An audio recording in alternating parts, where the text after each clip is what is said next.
काल ना मी एक व्हिडिओ पोस्ट केला होता, स्लीव्ज लावल्या होत्या टॉपला एका, आणि टॉपच्या स्लीव्जला मी किती रुपये घेते हा व्हिडिओ शेअर केला होता.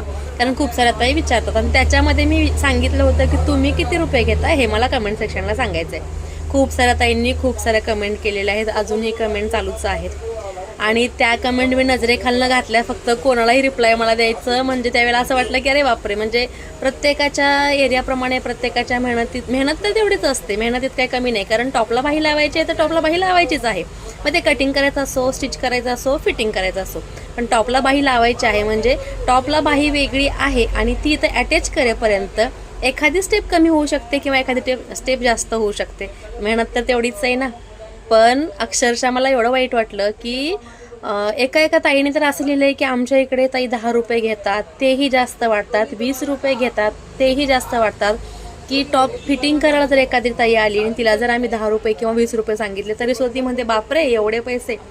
अहो, त्या गोष्टीला खरंच मेहनत आहे. तुम्ही 1000 2 हजार 4 हजार, हो 4 हजार 5 हजारचे ड्रेसेस तुम्ही आणता किंवा ओनली टॉप 2 3 हजारचे असतात.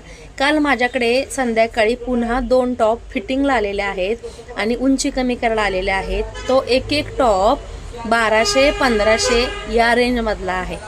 मग आता मला सांगा, सिम्पल यूजसाठी, डेली यूजसाठी, डेली वेअरसाठी तुम्ही जर 2 3 हजाराचे टॉप घेऊ शकता, 2 3 हजार तर सोडावं, बाजूला राहू दे, 1000चा 500चा 800चा एवढा जर तुम्ही टॉप घेऊ शकता तर 40 रुपये 50 रुपये 60 रुपये देऊ शकता की बाही लावायला. कारण ज्याने शिवला त्याने तुम्हाला स्लीव्ज न लावला दिलाय ना, त्याने पैसे त्याचे काढले, स्लीव्ज न लावलेल्याचे पैसे कमी नाही केले त्याचे, बरोबर.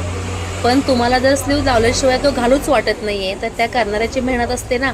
इथली जी आर्महोलची फिटिंगची शिलाई असते ती काढावी लागते. बाही जर प्लेन असेल तर त्याला फोल्ड करून पुढचा पार्ट रेडी करायला लागतो, पुन्हा त्याला प्रॉपर कटिंग द्यावं लागतं, मेजरमेंट घ्यावं लागतं, फिटिंगसाठीचं मेजरमेंट घ्यावं लागतं.